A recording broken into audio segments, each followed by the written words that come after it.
Halo semua pemuda berpotensi, kembali lagi di channel Andrian bareng sama Andrian di The Next Crazy Rich. Nah, di podcast kali ini podcast tetangga kembali lagi nih untuk kalian. Jadi di podcast tetangga ini konsepnya saya akan mengajak ngobrol orang-orang yang di sekitar saya yang saya anggap punya potensi. Potensi itu entah dari hal manapun, pokoknya saya anggap punya potensi, saya akan ajak untuk membuat konten di podcast tetangga ini. Nah, jadi konsepnya podcast tetangga ini adalah podcast audio saja. Jadi kalian nggak perlu mantengin HP kalian terus untuk melihat podcast, tapi kalian cukup mengupload video ini, terus kalian bisa dengerin sambil entah kalian mau bersepeda, mau makan, mau mokel, terserah deh. Mau kalian jungkir balik juga nggak apa-apa. Nah, di podcast kali ini saya akan membahas potensi diri di bahasa Inggris. Beda cara mengembanginnya, beda juga hasilnya. Nah, untuk narasumber atau teman saya yang kali ini saya ajak berbicara adalah Nicholas Putra Husin. Untuk Nicole, silakan kenalin dirimu, bisa dalam bahasa Inggris atau dalam bahasa Jawa, boleh, terserah kamu. Halo semuanya, nama saya Nicholas Putra Husin, bisa dipanggil Nico. And I'm from Dr. Sutomo High School Surabaya, and I'm 16 years old, and my hobby, music, and I read books as well. Nah, dari perkenalannya aja nih kita udah bisa tahu banget kalau si Nicole ini dia punya potensi dari bidang bahasa Inggris. Nah, kita sedikit kenalan ya, Cole ya. Oh ya, oke, boleh. Oke. Nicole, kan seperti yang kita tahu kan bahasa Inggris itu kayak sebuah pelajaran yang nggak semua orang bisa, dan juga kalau orang bisa pun nggak akan sefasih itu. Nah, terus kalau aku kan penasaran nih, kalau Nicole ini belajar bahasa Inggrisnya awalnya itu dari mana?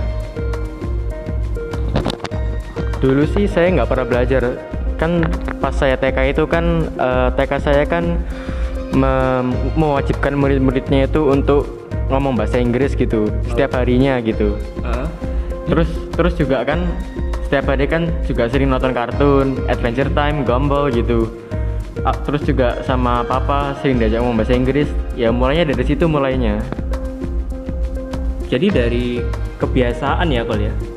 Kebiasaan dari kecil dibudayain sama sekolah, dibudayain sama ayah juga kan? Iya benar. Oke. Terus selanjutnya aku mau nanya nih. Sebenarnya buat Nicole bahasa Inggris itu seperti apa? Maksudnya bahasa Inggris itu kayak penting banget, kayak passion, atau ya meskipun bisa bahasa Inggris tapi hanya sekedar bisa aja. Maksudnya nggak ada nothing special lah dari si bahasa Inggris itu. Kalau buat Nicole sendiri gimana? Kalau buat aku bisa bahasa Inggris itu minimal ya cuman bisa ngertiin apa yang orang itu bicarakan. Walaupun ngomongnya nggak fasih, yang penting kita bisa ngerti apa yang diomongin orang tersebut. Soalnya di zaman sekarang kan bahasa Inggris kan sering dipakai di mana-mana tuh. Di mana-mana, sosial media aja juga bahasa Inggris kan. Benar.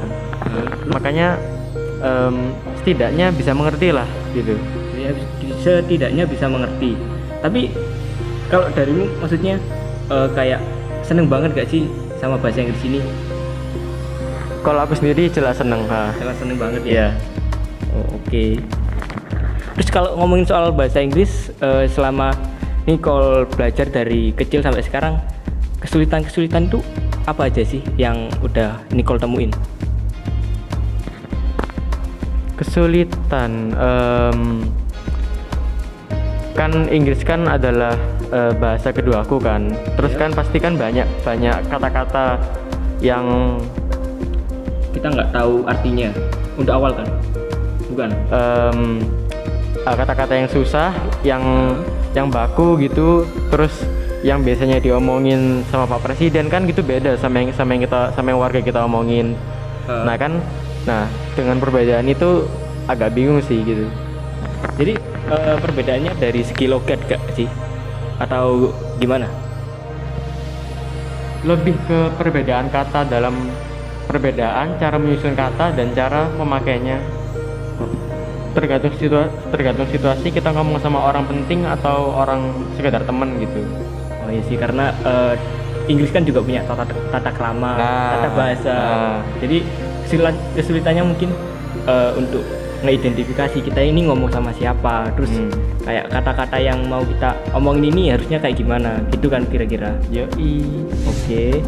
Terus kalian kan udah kenal siapa sih Nicole, siapa sih yang saya ajak untuk bertukar pikiran kali ini, bagaimana potensinya. Nah, cerita dikit soal potensi dari saya sendiri, dari Drian atau The Next Crazy Rich di bahasa Inggris. Terus apa sih perbedaan dari kedua potensi kita, terus kok bisa hasilnya beda. Nah, kalau dari aku sendiri, dulu sebenarnya SMP aku terkenal sebagai anak yang ya dalam tanda kutip mampu lah berbahasa Inggris dan mampu menyalurkan kemampuanku, paham nggak? Jadi kalau misal kalian udah bisa bahasa Inggris, kalian kan bisa nyalurin kemampuan kalian. Nah, dulu saya di SMP itu termasuk anak yang seperti itu, Kol. Jadi bukan anak yang bisa bahasa Inggris terus pasif gitu, enggak. Nah, tapi saya keselnya adalah karena saya punya kemampuan, terus ada seorang guru bahasa Inggris saya, itu saya ingat banget dari kelas 8 SMP. Sejak kelas 8 SMP itu guru saya tahu kalau aku punya potensi di bahasa Inggris. Terus si guru saya ini kayak malah gimana ya? Guru saya ini mengutus saya untuk kayak, kamu ajarin teman-temanmu aja, biar teman-temanmu juga pada bisa. Nah, udah kan. Jadi kelas 8, kelas 9 itu selama 2 tahun yang pada dasarnya aku kan punya kayak potensi lah di bahasa Inggris, punya kemampuan. Itu justru potensinya nggak bisa tak kembangin. Paham nggak? Jadi kayak harusnya pelajaran saya dapat ilmu baru, tapi itu justru enggak. Justru saya yang harus bagiin ilmu saya ke teman-teman. Bukannya nambah, cuma ya nambah sih kalau dari segi public speak. Kayak sekarang kan ya tau lah gimana public speak yang baik dan benar kalau dari saya. Tapi kayak kemampuan bahasa Inggris itu harusnya 2 tahun itu saya bisa berkembang lebih banyak lagi. Tapi karena itu tadi, karena saya nggak dapat materi, justru saya yang ngasih materi ke teman-teman, jadi kayak ya nggak berkembang lah.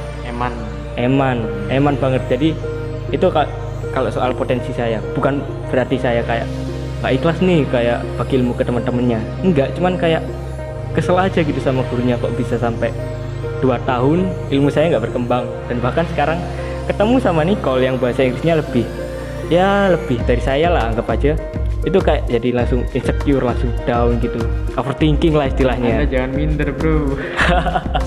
Nah, itu tadi kan cara ngembangin saya yang salah. Terus sekarang hasilnya saya di kelas 10 saya bertemu dengan anak-anak atau murid-murid yang mereka ini benar-benar pinter-pinter bahasa Inggris, terutama ada beberapa anak yang benar-benar menonjol. Jadi kayak saya jadi insecure gitu. Jadi hasil sementara yang saya dapat itu kayak gimana ya, jadi tekanan batin lah. Kenapa sih kok yang awalnya ini saya punya potensi di sini, saya punya kemampuan di sini, tapi karena kemampuan itu semakin turun, kenapa kok yang lain bisa, kenapa kok aku enggak? Jadi kayak overthinking lah istilahnya. Itu hasil yang saya raih sekarang. Saya sekarang malah jadi overthinking karena cara ngembangin potensi saya yang menurut saya salah, tapi salah karena keadaan ya. Terus aku mau nanya sama Nicole sendiri. Tadi itu kan aku udah nanya gimana ceritanya awal Nicole belajar bahasa Inggris, tapi kan dijawab dari segi kayak kehidupannya, maksudnya dari TK, terus dari ayah juga. Terus sekarang aku mau nanya, terus basic bahasa Inggris Nicole itu kan kayak gitu, maksudnya ya potensi Nicole kan emang udah ada dari kecil. Amin. Terus ceritanya kok bisa menguasai semua basic dari bahasa Inggris itu gimana, maksudnya yang lebih rinci deh. Ya seperti yang aku bilang tadi, ya dari kebiasaan gitu kan. Maksudnya kan setiap hari nonton kartun kan kita jadi tahu apa yang mereka omongin gitu. Terus kan juga TV zaman sekarang kan ada subtitlenya kan. Nah jadi Kamu dari zamanmu dulu ada subtitle-nya? kalau dulu sih enggak, soalnya kan Enggak. aku lihat TV yang bener-bener dari luar gitu loh. Ya. Nah, kalau untuk kamu sendiri kan sekarang kan masih bisa sih buat belajar. Karena kan tidak ada kata terlambat untuk belajar. Wena. Iya, nggak ada kata terlambat. Terus Ya, kamu boleh aja nonton film-film di Cartoon Network gitu. Adventure Time, Gumball, Steven Universe, SpongeBob kalau bisa yang bahasa Inggris tapi. Yang bahasa Inggris. Iya. tapi aku mau nanya ya, kira-kira kalau pas Nicole dulu lihat TV itu Nicole lihat TV-nya TV biasa atau TV kabel? TV kabel. Iya. Jadi untuk channel dari luar bisa bisa ke-unlock semua lah istilahnya. Iya benar. Kayak kalau kita main game, kita beli DLC baru, ibaratnya kayak gitu. Nah, itu kan berarti secara nggak langsung kalau misalnya kita dibudayain sama orang tua kita, kayak yang pertama belajar bahasa Inggris, maksudnya adalah kita ngomong sama orang tua kita bahasa Inggris terus, maksudnya udah terbiasa kita ngomong, itu berpengaruh kan? Berpengaruh nggak kalau dari kamu? Menurutku sih ya, Berpengaruh kan? Iya. Terus kalau TV kabel itu, kalau menurutku ya, kan karena secara aku pas kecil nggak TV kabel, itu kalau lihat dari ceritamu itu kayaknya pengaruhnya Di situ. di situ juga, maksudnya adalah orang tua juga berpengaruh. Mungkin orang tua ya 60% lah, terus kayak TV kabelnya 30-20%-nya dari mana lagi. Mungkin kayak TV kabel ada pengaruhnya sih kalau menurutku. Kalau menurutmu seberapa besar sih pengaruhnya TV kabel buat kemampuan bahasa Inggris anak-anak? Ya, soalnya kan aku dulu belajarnya kan cuman, maksudnya kan kalau untuk grammar gitu kan aku juga nggak terlalu bisa. Aku kan cuman bisa ngerangkai kata yang aku dapat dari kartun itu. Iya. And that's also where I got my accent. Itu dimana aku dapat logatku juga di situ dari kartun itu. Jadi belajar secara nggak langsung ya. Maksudnya kalau grammar kan Harus sengaja dipelajarin. dan itu bener-bener susah banget. Jujur aku sendiri juga kayak soal grammar itu gak paham sama sekali kan. Nah, tapi kalau misal kita belajar secara otodidak, kan secara nggak langsung dari TV itu kita belajar otodidak kan. Itu kayak bener-bener kita secara nggak sadar, kita tiba-tiba aja udah bisa nih ngerangkai kata, kita udah bisa nemuin aksen kita sendiri, gitu kan. Terus kan awalnya berawal dari TK, terus ada TV kabel. Terus Nicole dulu sempat kepikiran nggak buat ngembangin kemampuan Nicole lagi? Kalau misal Nicole kepikiran, langkah apa aja sih yang udah Nicole lakuin buat ngembangin si potensi itu tadi? Jujur sih nggak pernah, soalnya kan iya. Gimana? Santai aja. Soalnya kan keinginan untuk belajar bahasa Inggris kan juga nggak ada sih dalam diriku. Kan itu kan seperti sebuah anugerah yang tiba-tiba datang. bisa jadi. Terus Kan aku sendiri kan nggak minta sih buat bisa bahasa Inggris gitu. Nah jadi kan menurutku ya wes biasa aja gitu menurutku. saya udah normal lah di hidupnya Nicole. Iya. Terus kalau misal boleh ngasih pendapat nih ya, kalau pengembangan potensi Nicole, anggap aja Nicole kayak bisa bahasa Inggris kan dari kecil, itu kan udah sebuah potensi yang bisa dikembangin. Kalau menurutku pengembangan potensi Nicole ini benar-benar bagus, maksudnya dari fasilitas juga support, terus dari orang tua juga support, jadi kayak benar-benar ada, kalau orang bilang itu privilege lah. Privilege setiap orang kan beda-beda. Nah kalau menurutku sih privilege Nicole adalah seperti itu di bahasa Inggris, dan juga sekarang dan juga kan dia belajar dari sejak TK sampai sekarang SMA kelas 1. Sekarang SMA kelas 1 mulai kelihatan hasilnya, jadi kayak wow, ini adalah sebuah anugerah yang didapat atau privilege yang didapat sama Nicole, yang kalau misalnya Nicole mau ngembangin ini lagi, Nicole bakal jadi orang yang lebih sukses dan lebih hebat lagi. Amin. Kita doakan aja untuk Nicole biar dia bisa ngembangin potensinya lebih maksimal lagi lah, karena sayang banget sih kalau misal ketinggalan. Iya rek, doa aku rek. komen di bawah untuk mendoakan Nicole. Ya, Kirim surat Yasin.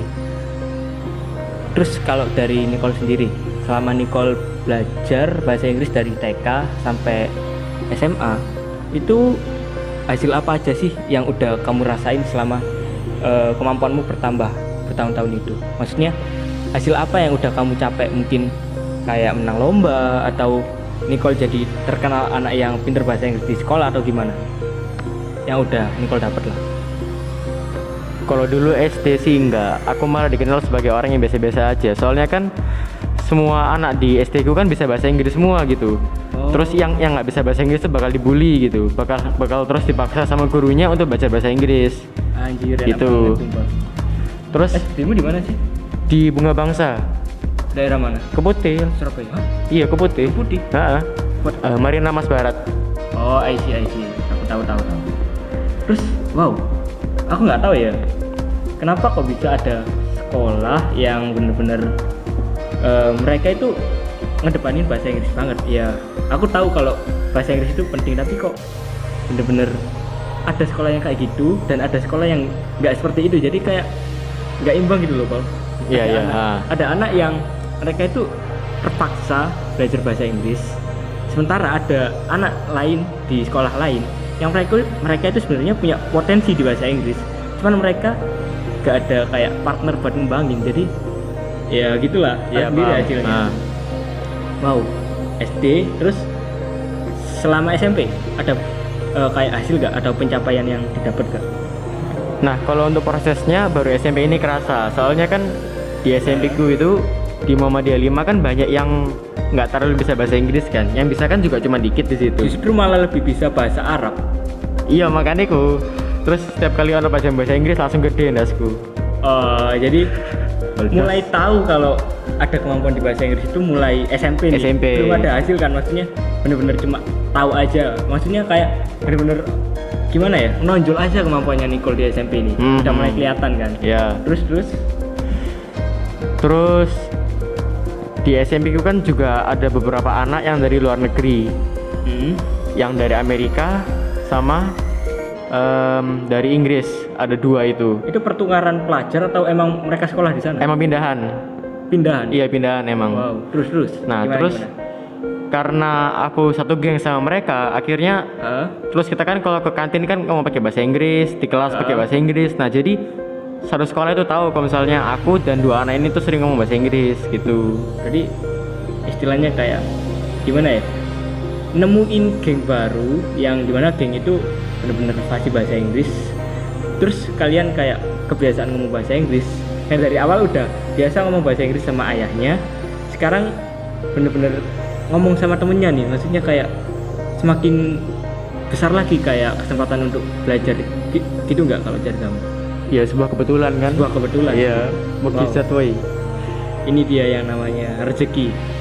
Alhamdulillah. Anjir, baru tahu loh aku. Terus itu kan SMP.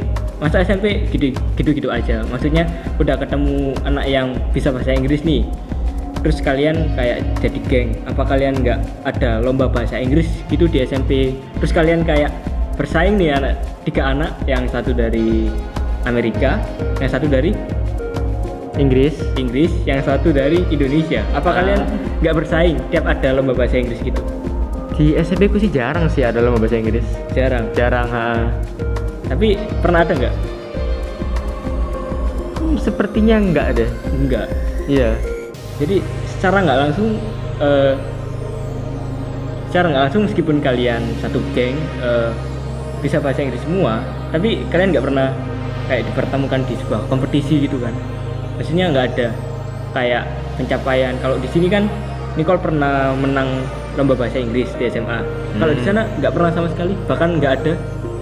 Ya pernah sih lomba balap karung bareng mereka. Iya. Balap karung bukan bahasa Inggris tuh. Iya. Jauh segitu. Terus di SMA pencapaian apa yang udah kamu dapat?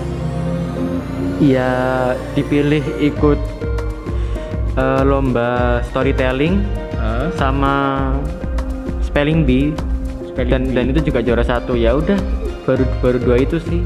Kalau storytelling itu tingkat apa? Maksudnya lomba tingkat kelas, antar kelas atau gimana?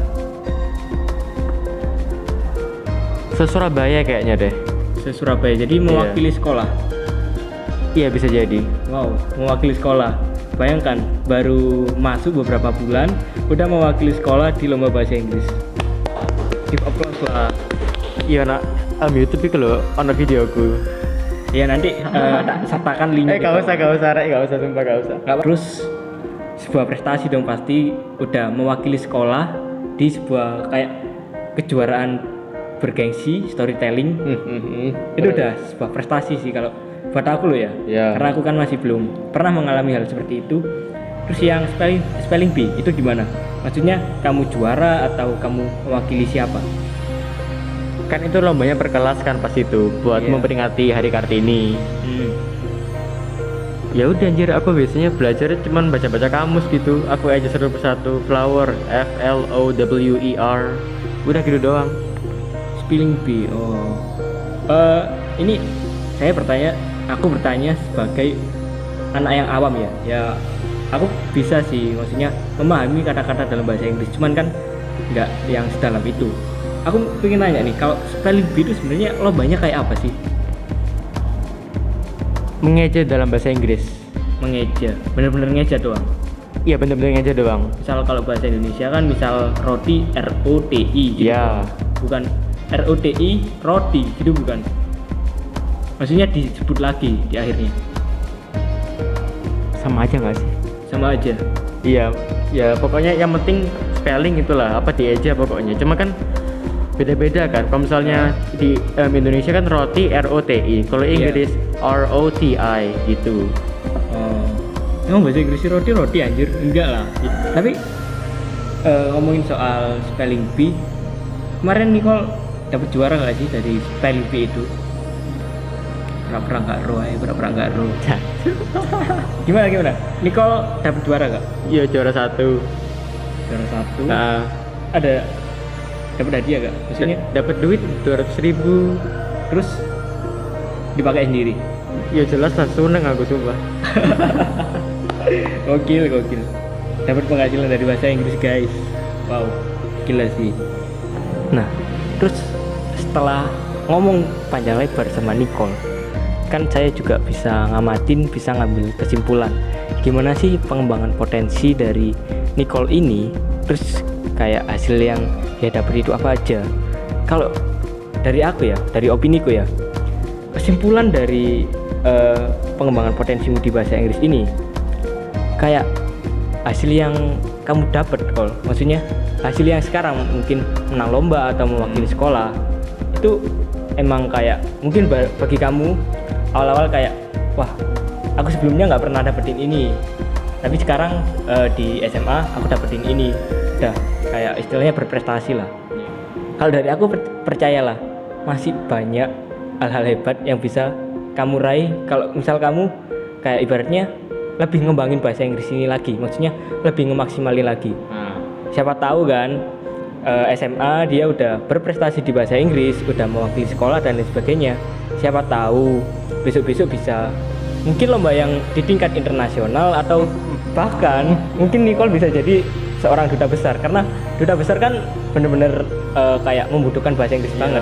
Kita kan nggak tahu, tapi ya semoga aja Nicole bisa lebih ngemaksimalin potensinya lagi, dan saya harap sih Nicole nggak lupa ya sama saya. Ya Allah. Terus mungkin sekian aja untuk podcast tetangga untuk episode 3 kali ini. Setelah sekian lama saya udah nggak bikin podcast tetangga lagi, dan sekarang saya udah punya narasumber yang menurut saya cukup ada value-nya atau punya potensi yang cukup bagus. Mungkin untuk podcast tetangga ini untuk sementara nggak akan terlalu sering saya upload, tapi kalau misalnya ada orang yang menurut saya punya value atau punya potensi, saya akan ya sesegera mungkin lah untuk take podcast dengan dia. Oke, buat kalian semua yang dengerin, terima kasih udah dengerin. Jangan lupa like, comment, share, dan subscribe. Terus jangan lupa kalau misal kalian punya potensi kayak Nicole ini tadi, dia kan punya potensi di bahasa Inggris. Jangan lupa kalian untuk terus kembangin potensi kalian, karena kalian nggak tahu besok-besok kalian akan mempunyai pencapaian seperti apa dan bahkan bisa jadi salah satu jalan sukses. Oke, mungkin segitu aja. Saya Andrian, see you next Crazy Rich, pamit undur diri. Thank you Nicole. Yoi, dadah. Bye bye.